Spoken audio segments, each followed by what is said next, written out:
Welcome to my channel, Diane's Sewing Room. So today I'm about to make some cushion covers for my caravan and I thought you might like to join me. So if you're new to sewing or if you're a beginner, this is really easy and you might like to follow along and just see what I do. So I just thought I'd share this today.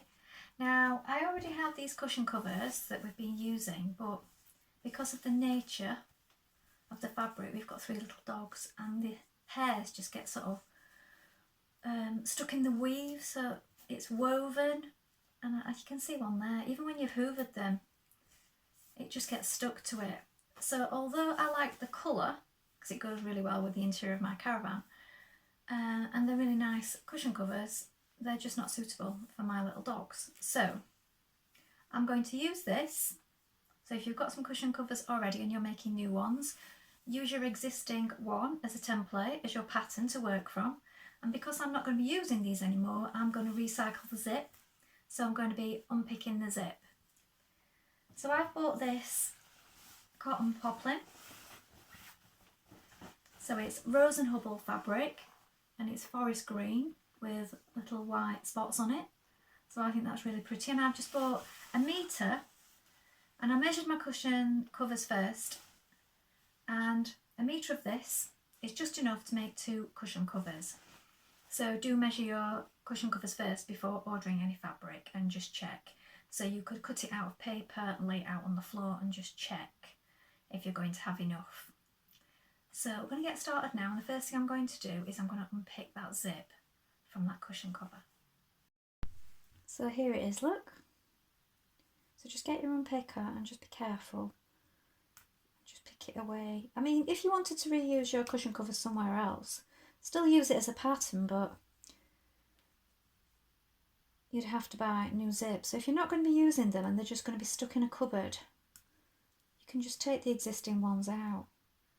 You just need to be careful with these zips not to rip this because it can be really fine nylon here.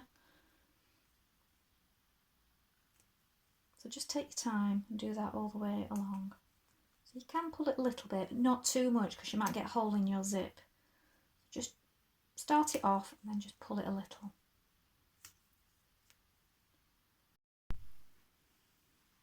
So I've got my fabric here. So it's folded in half. And then I've got my old cushion cover on top. So what you can do, you don't even have to use a paper template. You can just pin it straight on and cut round it. So you could draw on it with your chalk if you wanted first. But I'm just going to pin mine on and cut round it because I've made these loads of times before and I know it will be fine.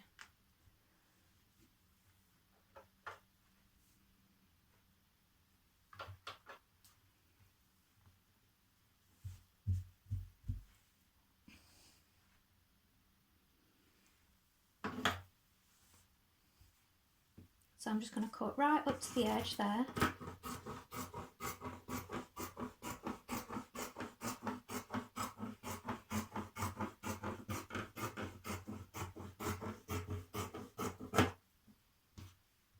And also, as you can see, the seam on this is really narrow, so it's about 1 centimetre, and then the edges have been overlocked off. So if you haven't got an overlocker and you're doing yours like this, you could just use a zigzag stitch on yours.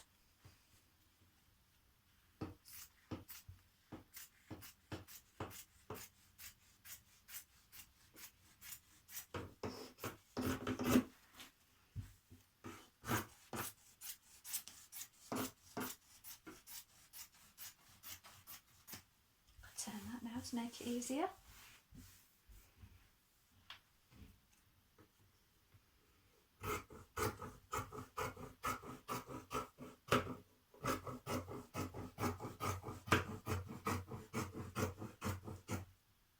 So this one, not quite square at that side. I'm going to carry on up so that mine is square. Not quite square that cushion cover. Okay. So we're going to put a zip in first, and on these it's a concealed zip. So you want your fabric with the right side up and your zipper facing downwards, like this.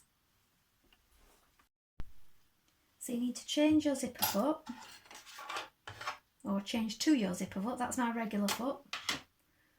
Now I've got this invisible zipper foot that I bought just quite recently, which is really good because it's got this little lip here that sticks out, and that keeps it in exactly the right place. And it was only about £3.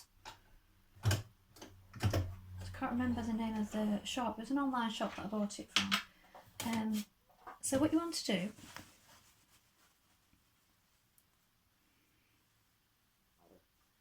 place your zipper in position, put a pin across the top, just for now, and you're going to open it up.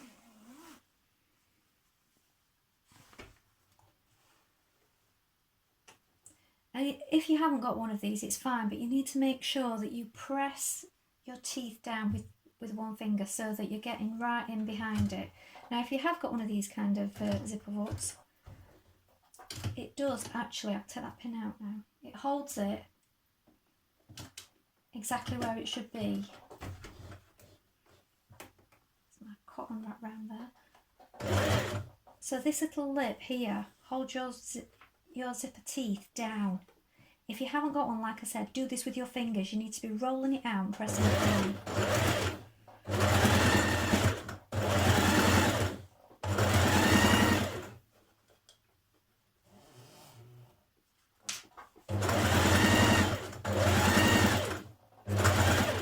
So I don't know if you can see, but that is holding it just in place.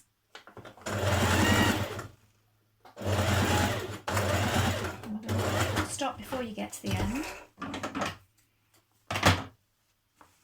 You're going to do the same on the other side. So if you just line up your other side before you sew it in, it just stops everything moving around too much. You want to make sure that that end lines up, look.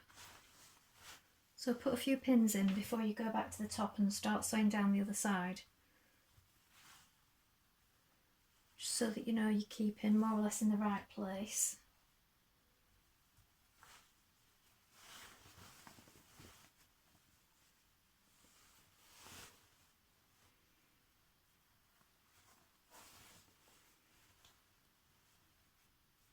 Then we want to undo our zip.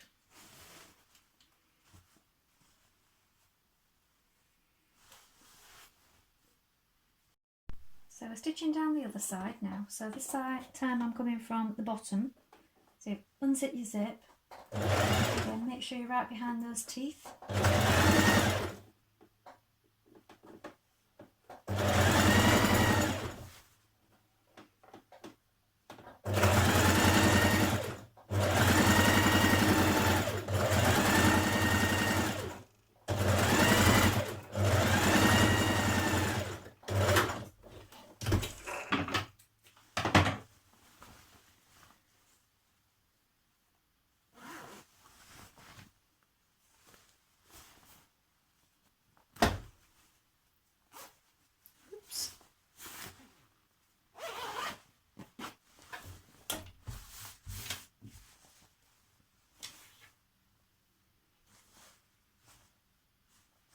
So when that's pressed, you can see it's invisible, you can't see it.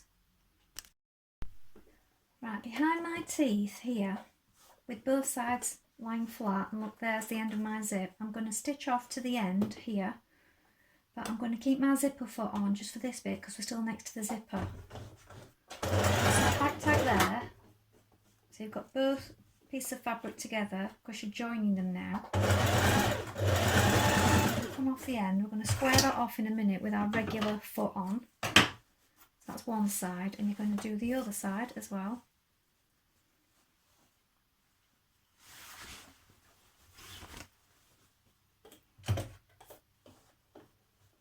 You want to move your zipper teeth out of the way again.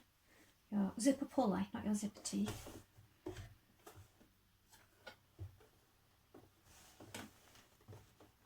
Start about there.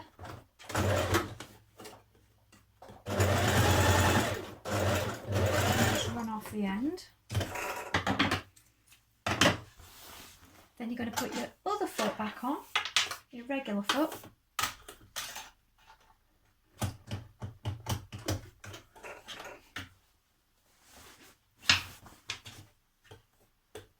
And starting from here, we're going to make a corner now. So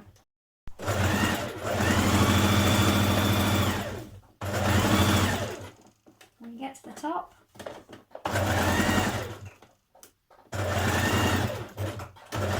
that's right, and you can trim off these corners now. So before you do your edge finishing, this is where I cut it a bit.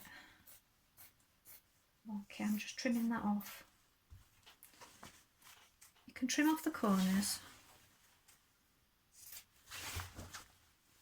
Then you can do your edge finishing. If you want to zigzag it, cut it off with pinking shears or use your overlocker. You can take that end bit of zip off as well because it'll be a bit bulky once it's inside your cushion. Then when you've done that, you can try it on your cushion. So when you've done that, turn your cushion cover the right way and you poke out your corners and try it on. So here's my cushion and the zip. It's concealed zip, you can't find it. Is here.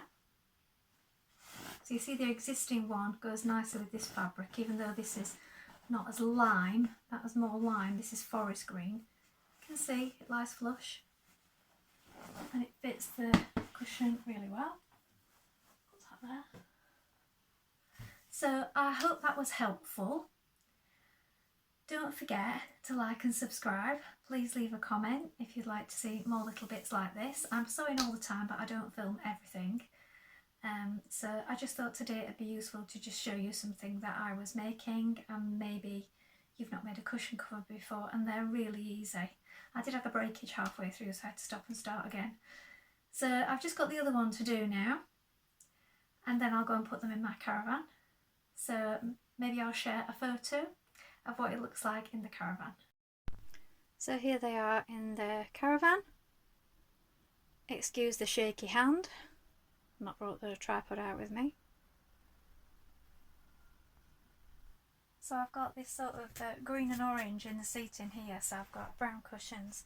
I think these green with the spots in go really nice. Sorry, I'm wobbling about a bit because I'm holding it. And this one here, which matches.